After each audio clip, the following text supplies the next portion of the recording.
Hello students, welcome to English classes. So now third part of third level. तो अब तक हमने ये देखा कि चार्ली आखिरकार थर्ड लेवल पर पहुंच गया और थर्ड लेवल का जो नज़ारा है उस नज़ारा को उसने कितने अच्छे तरीके से बताया, अच्छे तरीके से उसने डिस्क्राइब किया, अच्छा डिस्क्रिप्शन उसने दिया, अच्छा क्लैरिफिकेशन दिया.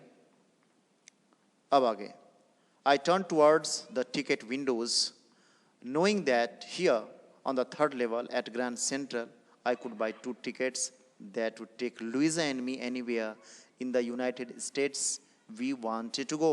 Yes. फिर चार्ली बता रहा है, चार्ली इस चीज़ को डिस्क्राइब कर रहा है कि जब मैं थर्ड लेवल पर पहुंचा तो थर्ड लेवल पहुंचने के बाद मैं टिकट विंडो की तरफ बढ़ा, यह जानते हुए कि on the third level at Grand Central I could buy 2 tickets that would take Louisa and me anywhere in the United States we wanted to go, कि मैं 2 टिकट खरीद सकता हूं यहां पर और उस 2 टिकट के सहारे मैं और मेरी वाइफ लुइसा जहां भी जाना चाहते हैं हम जा सकते हैं. So that he was thinking in the year 1894, खासकर 1894 ईस्वी में. And I wanted 2 tickets to Galesburg Illinois, और मैं गैल्सबर्ग इलिनॉइस के लिए 2 टिकट खरीदना चाहता था. Have you ever been there?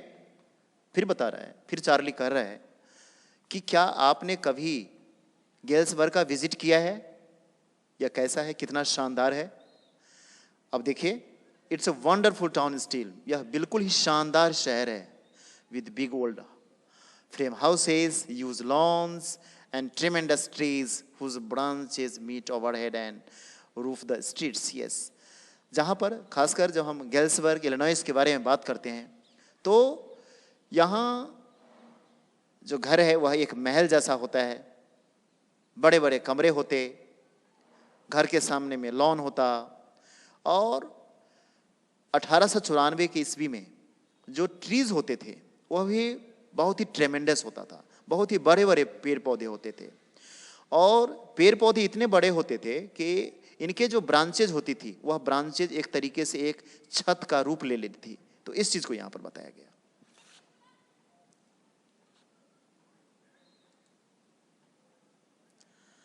And in 1894, summer evenings were twice as long. Yes.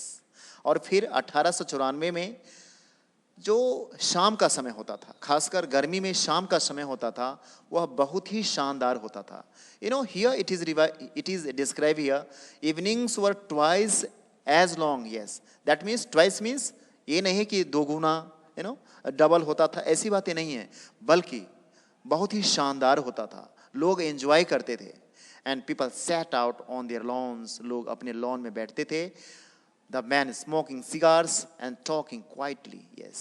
जो जेंटलमैन होते थे वो अपने लॉन में बैठते थे और गप्पे लड़ाते थे, बातचीत करते थे, अपने प्रॉब्लम को शॉर्ट आउट करते थे. The women waving palm leaf hands. Yes. और औरतें लॉन में बैठती थी और गर्मी से राहत के लिए वे लोग जो पाम लीफ फैन यानी खजूर के पत्ते से जो बना होता था फैन, उसका वो यूटिलाइज करती थी और काफ़ी आनंदित होती थी.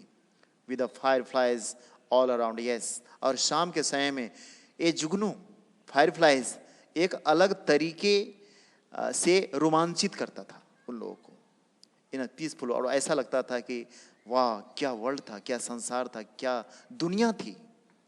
To be back there with the first world war was still 20 years of. Yes. और इतनी शांति थी, आप इस चीज से समझ सकते हैं कि प्रथम विश्व युद्ध अभी 20 साल दूर था, and world war second over 40 years in the future. Yes. और द्वितीय विश्व युद्ध अभी 40 साल दूर था. दैट मीन्स कि उस समय में 1894 में उस समय में बैटलिंग का कोई प्रॉब्लम नहीं था. लोग शांति से रहते थे. राइट. लोग एक दूसरे को परेशान नहीं करते थे, एक दूसरे के साथ एंजॉय करते थे. तो that was their life style. I wanted 2 tickets for that. और चार्ली बता रहा है कि मुझे 2 टिकट चाहिए था और मैं उसी शहर में गैल्सबर्ग इलिनॉइस में और 1894 में मैं विजिट करना चाहता था.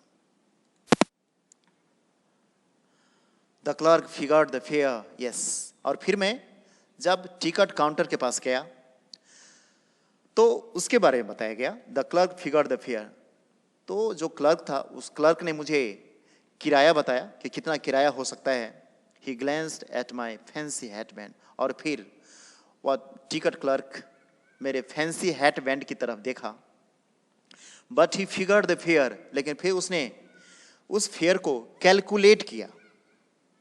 And I had enough for 2 tickets, 2 coach tickets 1 way, और मेरे पास 2 टिकट के लिए पर्याप्त पैसे थे। 2 टिकट के लिए 1 वे, 2 टिकट के लिए मेरे पास पर्याप्त पैसे थे।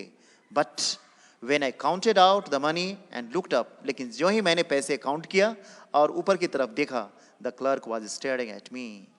जो क्लर्क थे, टिकट काउंटर पर बैठे हुए क्लर्क थे, उसने मेरे तरफ घूरा। He nodded at the bills, yes, और बिल को देखकर उसने सिर हिलाया। That ain't many, mister, he said, and if you are trying to skin me, you won't get very far. And he glanced at the cash drawer beside him, yes. और फिर मेरे पैसे को देखकर टिकट काउंटर पर बैठे हुए clerk ने मुझे एक चेतावनी भरे शब्दों में बताया। क्या बताया? That ain't many, mister, he said. That means उसने कहा कि मिस्टर, कि जो पैसे तुम दिखा रहे हो एक्चुअली में वो पैसे नहीं हैं, और अगर तुम मेरे साथ कोई हेरा फेरी करना चाहते हो, चीटिंग करना चाहते हो, स्किन में मीन्स चीटिंग करना, you want get very far, तुम दूर तक नहीं जा पाओगे, तुम इसमें सफल नहीं हो पाओगे। And he glanced at the cash drawer beside him, और फिर वह टिकट काउंटर की तरफ वह देखने लगा। Of course the money was old style bills. Of course really वो जो बिल था वह ओल्ड स्टाइल करेंसी में था, half again as big as the money we use nowadays, yes. यानी जो हम 20वीं शताब्दी में पैसे यूज करते हैं तो उसके अपेक्षाकृत, उसके कंपेयर में ओल्ड स्टाइल बिल, उसका लुकिंग अलग था, राइट, और उसका कंपेयरिंग अलग था। और उन दिनों जो पैसे का वैल्यू था, तो आज के दिन के बजाय आज जैसे हम 20वीं शताब्दी में इस पैसे का यूज करते हैं, तो इसका बिल्कुल डबल था एंड डिफरेंट लुकिंग, और वह देखने में भी अलग था। I turn away and got out fast, और फिर जब मुझे ये लगा that I didn't have that money, कि मेरे पास वो पैसा नहीं था, तो तुरंत मैं वापस आ गया। There was nothing nice about jail even in 1894, yes, क्योंकि उन दिनों जब हम 1894 के बारे में बात करते हैं तो उन दिनों जेल भी बहुत अच्छा नहीं था। यस, ऑब्वियसली जब जेल के बारे में बात करते हो तो चाहे वह 21st सेंचुरी में हो, चाहे वह 20th सेंचुरी में हो, चाहे वह 19th सेंचुरी में हो, so every time jail was there, jail only, and that was that, yes, और यही सब कुछ था।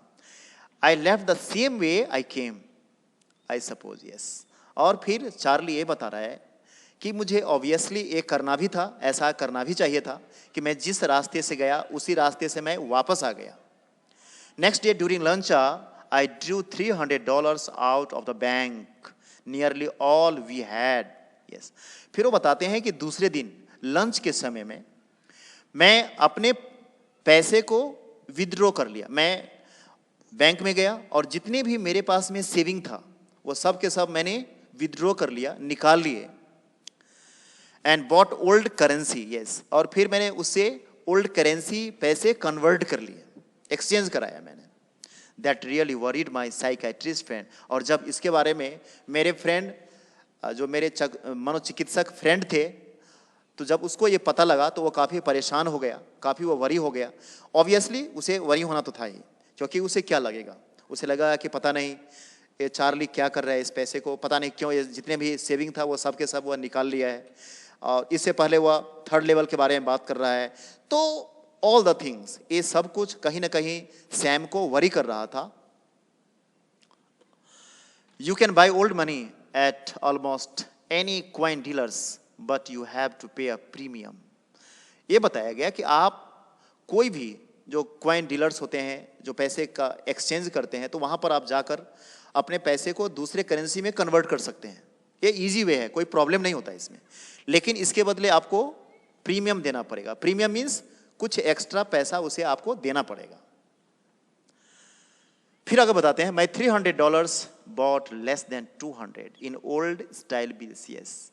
और फिर चार्ली ये बता रहा है कि मेरे पास में जो भी सेविंग था $300, और जब मैंने इस पैसे को ओल्ड स्टाइल बिल में कन्वर्ट कराया, एक्सचेंज कराया, तो मेरे पास कुल कितने पैसे हुए? मेरे पास लेस देन $200 हुए मेरे पास। बट आई डिडेंट केयर, लेकिन फिर भी मुझे थोड़ा सा भी प्रॉब्लम नहीं था, है ना, कोई दिक्कत नहीं था, राइट। क्यों? क्योंकि eggs were 13 cent in a dozen in 1894। चूंकि चार्ली ने मन बना लिया था कि नहीं, मुझे 1894 में जाना है, और 1894 के बारे में अगर बात करते हैं तो 1894 में गैल्सबर्ग इलिनॉइस में जो अंडे मिलते थे, तो अंडे का दाम भी बहुत ही कम था। कितना था? 30 cents, 13 cents. Because of this he was not worrying, इसीलिए वो वरी नहीं था।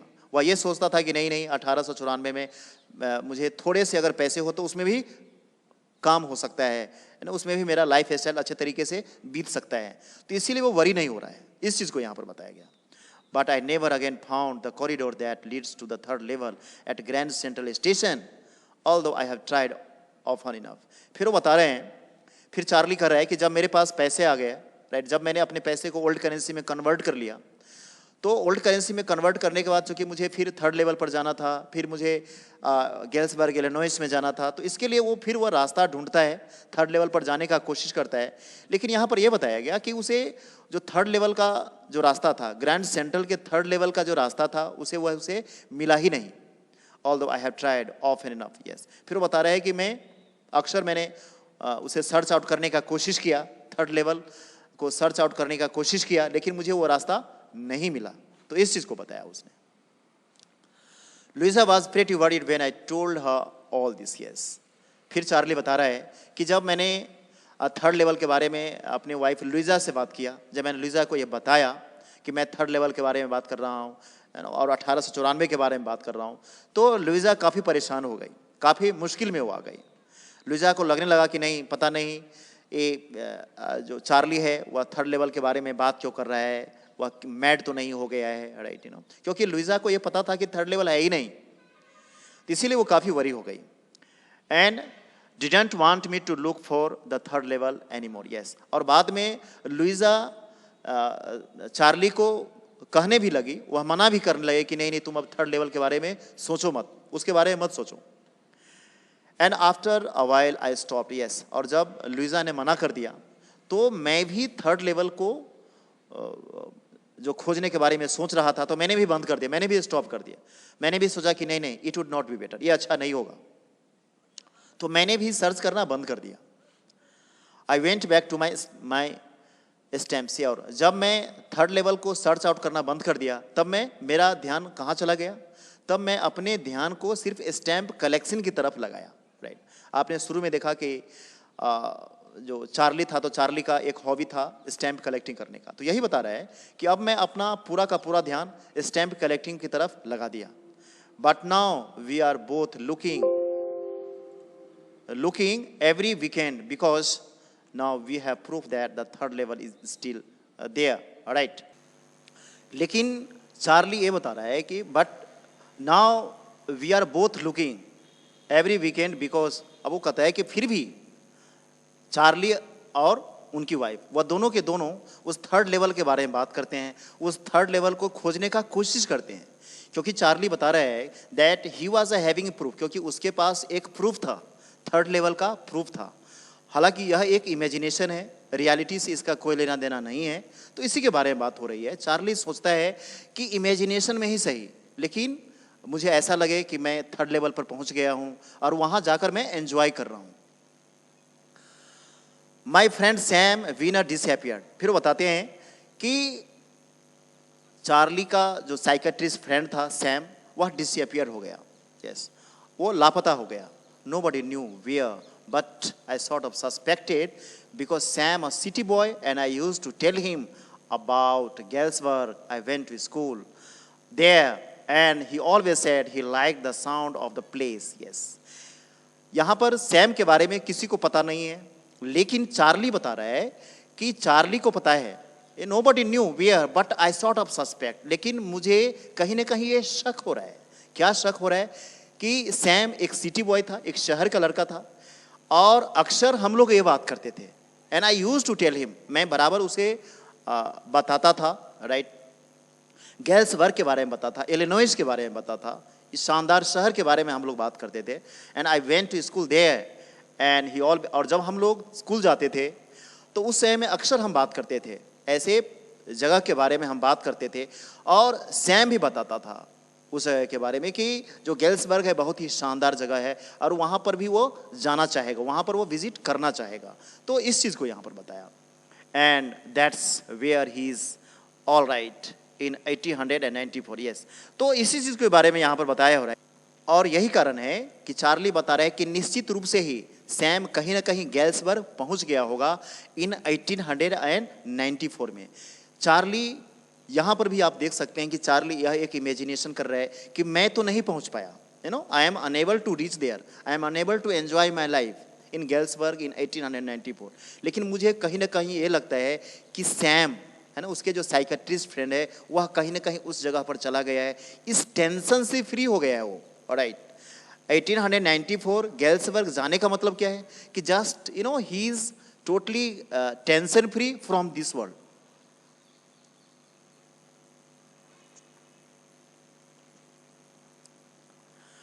Because one night, fussing with my stamp collection, I found. Because one night, fussing with my stamp collection, I found. Well, do you know what is a first day cover? Yes. यहाँ पर आपने ये देखा कि जब Luisa काफ़ी परेशान हो गई कि नहीं, मैं अब थर्ड लेवल के बारे में नहीं सोचूं, तो चार्ली ने क्या किया? Now Charlie started to give he attention towards the stamp collection, yes. अपने स्टैम्प कलेक्शन पर उसने ध्यान लगाना शुरू कर दिया। तो इसमें ये दिखाया गया कि एक रात जब वह अपने स्टैम्प कलेक्शन, उसके पास में जो भी स्टैम्प कलेक्शन था, तो जब उसको वह सेपरेट कर रहा है ना, you know, one night when he was separating it, तो आई फाउंड, उसने क्या पा लिया? Well, do you know what a first day cover is? Yes. आगे बताने से पहले वो बताता है, चार्ली कर रहा है कि क्या आप जानते हैं कि फर्स्ट डे कवर होता क्या है? When a new stamp is issued, stamp collectors buy some and use them to mail envelopes to themselves on the first day of sale and the postmark proves the date. यहाँ पर ये बताया गया कि first day cover होता क्या है। तो फर्स्ट डे कवर क्या होता है कि जब कभी कोई भी स्टैम्प इशूड होता है, राइट, जारी किया जाता है, तो जो स्टैम्प कलेक्टर्स होते हैं, जिनको स्टैम्प कलेक्टिंग का शौक होता है, हॉबी होता है, वो क्या करते हैं? वह पोस्ट ऑफिस में जाते हैं। पोस्ट ऑफिस में जाने के बाद एक एनवेलप खरीदते हैं और एनवेलप पर वह उस स्टैम्प को लगाते हैं, और and the postmark proves the date, yes, वो लगाते हैं। पहले वो टिकट लगाते हैं, उसके बाद उस पर एक जो पोस्ट मास्टर होता है तो उसके तरफ से एक पोस्ट मार्क दिया जाता है। तो पोस्ट मार्क कहीं ना कहीं एक डेट इशू करता है कि यह कब ये पोस्ट किया गया, right. The envelope is called a first day cover, और इसी को ही फर्स्ट डे कवर कहा जाता है। दे आर नेवर ओपन, और इसको कभी ओपन नहीं किया जाता। You just put blank paper in the envelope. इसको ओपन इसीलिए नहीं किया जाता है क्योंकि लिफाफे के अंदर, इस एनवेलप के अंदर कुछ नहीं होता है, बल्कि एक ब्लैंक पेपर होता है, राइट। तो एक स्टैम्प कलेक्टर क्या करते हैं? एक पोस्ट ऑफिस में जाते हैं, पोस्ट ऑफिस में जाने के बाद एक एनवेलप लेते हैं और एनवेलप पर वो डाक टिकट खरीदते हैं, एक स्टैम्प खरीदते हैं और स्टैम्प को उस एनवेलप पर लगाते हैं और अपने एड्रेस पर उसको सेंड करते हैं। इसके अंदर कुछ भी नहीं होता है और फिर बाद में इसे ओपन करने की जरूरत नहीं होती है। So this is called first day cover basically. That night, among my oldest first day cover, I found one that shouldn't have been there. Yes. और फिर चार्ली ये बता रहा है कि उस रात क्या हुआ, जब मैं अपने स्टैम्प को सेपरेट कर रहा था तो मैंने क्या देखा, मैंने क्या पाया? What I got, मैंने ये देखा कि among my oldest first day cover, that means जो मेरा पुराना स्टैम्प कलेक्ट था, जो मैंने फर्स्ट डे कवर्स था, तो उसे मैंने क्या देखा? What I got, I found one that shouldn't have been there. Yes, that means कि उसमें मुझे एक ऐसा फर्स्ट डे कवर मिला जिसको वहां पर नहीं होना चाहिए था actually, but there it was. लेकिन वो फर्स्ट डे कवर वहां पर था। अब क्या था फर्स्ट डे कवर, चलिए हम समझने की कोशिश करते हैं। It was there because someone had mailed to my grandfather at his home in Galesburg. Yes, क्योंकि किसी ने मेरे दादाजी को उनके गेल्सबर्ग के एड्रेस पर सेंड किया था, मेल किया था। That's what the address on the envelope said, क्योंकि उस एनवेलप के ऊपर, उस लिफाफा के ऊपर उसी गेल्सबर्ग का एड्रेस लिखा हुआ था। तो thereafter I came to know, उसके बाद मुझे ये पता चला। And it hadn't been there, and it had been there since July 1894. Yes, that means, और वो 18 जुलाई 1894 से वहीं पर रखा हुआ था। The postmark showed that, yet I didn't remember it at all. Yes, वो जो पोस्ट मार्क था, पोस्ट मार्क मीन्स वो जो डेट मेंशन था जिसको पोस्ट मार्क कहा गया है, उस डेट को पोस्ट मार्क मेंशन किया गया है, तो वह डेट यही बता रहा था। फिर वो बता रहे हैं, हालांकि मुझे इसके बारे में कुछ भी रिमेंबर नहीं था। The stamp was a 6 cent dull brown with a picture of President Garfield. Yes, और वह 6 सेंट का स्टैम्प था, वो डल ब्राउन कलर का था, और वो जो लिफाफा था उसके ऊपर जो स्टैम्प लगा हुआ था, वो स्टैम्प प्रेसिडेंट गारफील्ड के पिक्चर का था। Naturally when the envelope came to granddad in the mail, it went right into his collection and stayed there till I took it out and opened it. Yes, और वो लिफाफा naturally जब वो first day cover मेरे दादाजी के collection में शामिल था, राइट, तो इट वाज राइट, और वह बिल्कुल ही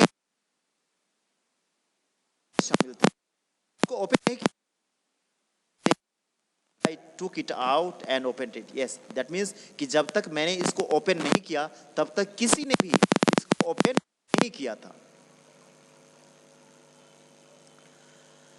The paper inside wasn't blank. Yes, अब फिर यहाँ पर जब हमने बात किया था फर्स्ट डे कवर के बारे में कि फर्स्ट डे कवर क्या होता है। फर्स्ट डे कवर का जो एनवेलप होता है उसके अंदर कुछ भी नहीं होता है, वह बिल्कुल ही ब्लैंक होता है। लेकिन इस फर्स्ट डे कवर के बारे में बात हो रही है कि उस लिफाफे के अंदर एक नोट लिखा हुआ था। क्या लिखा हुआ था, अब आप देखिए। Address is here, address is ये गेल्सबर्ग इलिनॉइस का एड्रेस है, जुलाई 1894, and someone has written to Charlie, किसी ने चार्ली को लिखा है, राइट। नीचे आप देख सकते हैं the note is signed Sam, यानी ये नोट सैम के द्वारा लिखा गया है। सैम, हम उसके बारे में बात कर रहे हैं जो चार्ली का साइकाट्रिस्ट फ्रेंड है, उसने इस चीज को लिखा है। यस, अब हम बाद में ये समझने का भी कोशिश करेंगे कि वाकई जो कुछ भी इसमें लिखा हुआ है क्या सैम ने रियली लिखा है, कि यह एक इमेजिनेशन है, कि यह एक चार्ली का महज एक भ्रम है, यह एक उसका एक फैंटेसी है, राइट। लेकिन सबसे पहले हम इस लेटर को समझने का कोशिश करते हैं कि आखिर इसमें लिखा क्या है। I got to wishing that you are right, इसमें लिखा है I got to wishing that you are right. Yes, मैं विश कर रहा था, मैं सोच रहा था, मैं ऐसा इच्छा जता रहा था कि तुम सही थे।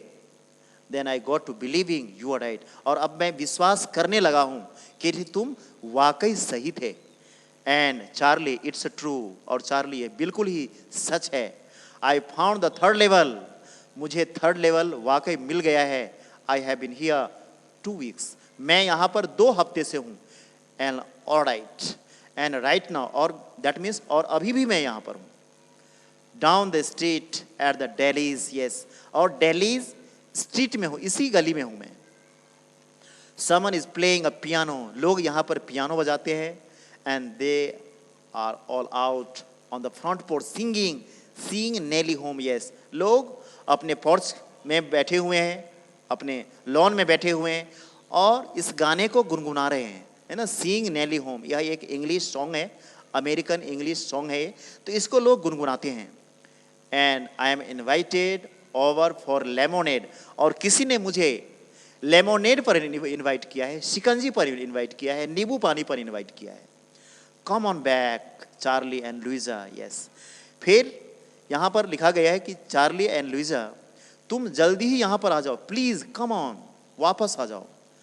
Keep looking till you find the third level, yes. और तुम इस थर्ड लेवल को सर्च आउट करते रहो जब तक तुम्हें मिल नहीं जाता है। It's worth it, believe me, मुझ पर विश्वास करो कि यह बहुत ही वैल्यूएबल प्लेस है, राइट। तो आपने ये देखा कि ये सैम के द्वारा लिखा गया है, it is written by the Sam, लेकिन रियली में ये सैम के द्वारा लिखा गया नहीं है, बल्कि यह एक चार्ली का एक इमेजिनेशन है। चार्ली इसके द्वारा यह समझने का कोशिश किया है, यह बताने का कोशिश किया है कि 1894 में गैल्सबर्ग के लोग, इलिनॉइस के लोग कितने शानदार थे, कितने अच्छे तरीके से रहते थे, अपने लाइफ को कितना एंजॉय करते थे। हमने शुरू में देखा, इस चैप्टर के शुरू में ही हमने देखा, समझने का हमने कोशिश भी किया कि चार्ली चूंकि इस वर्ल्ड से भागने का कोशिश करता है, उनके जो साइकेट्रिस्ट फ्रेंड सैम है वह भी इस चीज़ को अच्छे तरीके से बताया कि चार्ली चूंकि इस दुनिया से भागने का कोशिश करता है और इसीलिए वह एक इमेजिनेशन का ऑरा बना लिया है, इमेजिनेशन में वह जीने लगा है, यह एक फैंटेसी में जीने लगा है, यह एक पाइप ड्रीम में जीने लगा है, यह एक वाइल्ड स्टोरी बनाने लगा है। तो इस चीज़ को दिखाया गया यहाँ पर। The note is signed Sam, yes, हमने देखा कि ये जो नोट है यह सैम के द्वारा लिखा गया है, लेकिन यह एक्चुअली में सैम के द्वारा लिखा गया नहीं है, यह एक चार्ली का ही एक इमेजिनेशन है, उसका ही यह एक फैंटेसी है। At the stamp and coin store I got to, I found that the Sam bought $800 worth of old style currency, yes. फिर यहाँ पर यह दिखाने का कोशिश किया कि जब चार्ली को ये पता लगा कि नहीं, सैम उस दुनिया में पहुँच गया है, 1894 के दुनिया में पहुँच गया है, गैल्सबर्ग में पहुँच गया है, तो फिर इस चीज़ श्योर होने के लिए, just he wanted to be sure and for this what he did, yes, अपने मन को ये समझाने का कोशिश कर रहे हैं। तो इस चीज़ को यहाँ पर दिखाया गया openly. At the stamp and coin store I go to, yes, I found out that Sam bought $800 worth of old currency, yes, old style currency, yes. और जब मैं उस शॉप के पास गया, राइट, जो ओल्ड करेंसी को या न्यू करेंसी को ओल्ड करेंसी में बदलते हैं, ओल्ड करेंसी को न्यू करेंसी में बदलते हैं, तो जब मैं वहाँ पर गया तो मुझे पता चला कि नहीं, सैम ने अपने करेंसी को कन्वर्ट किया था, अपने करेंसी को ओल्ड करेंसी में कन्वर्ट किया था। That ought to set him up in a nice little hay feed and grain business, yes, जिसके द्वारा वो एक अच्छा बिजनेस सेटअप कर सकता था। ही always said that's what he really wished he could do, yes. That means वो हमेशा ही इस चीज़ के लिए विश करता था, हमेशा वो सोचता था कि उसका एक नया बिजनेस हो। And he certainly can't go back to his old business, और निश्चित रूप से ही वह अपने ओल्ड बिजनेस में नहीं जा सकता था। Now he was not thinking about the old business. उसका ओल्ड बिजनेस क्या था? ओल्ड बिजनेस था, ओल्ड प्रोफेशन था उसका, एक साइकेट्रिस्ट, मनोचिकित्सक था। तो इस चीज़ को बताया कि वह ओल्ड बिजनेस में नहीं जाना चाहता था, वह वंस अगेन मनोचिकित्सक नहीं बनना चाहता था। क्यों नहीं बनना चाहता था? क्योंकि उन दिनों 1894 के बारे में हम बात कर रहे हैं, जब फर्स्ट वर्ल्ड वार 20 साल दूर था, सेकेंड वर्ल्ड वार 40 साल दूर था। दैट मीन्स उस समय में हर एक जगह शांति थी, लोग काफ़ी रिलैक्स होते थे, मेंटल प्रॉब्लम नहीं होता था। तो उन दिनों कहीं भी साइकेट्रिस्ट की जरूरत नहीं थी। तो इसी लिहाज से इसीलिए बताया गया कि वह अब ओल्ड बिजनेस में नहीं जाना चाहता था, बल्कि उसने एक नया सा बिजनेस, चारा का बिजनेस कर लिया था, राइट।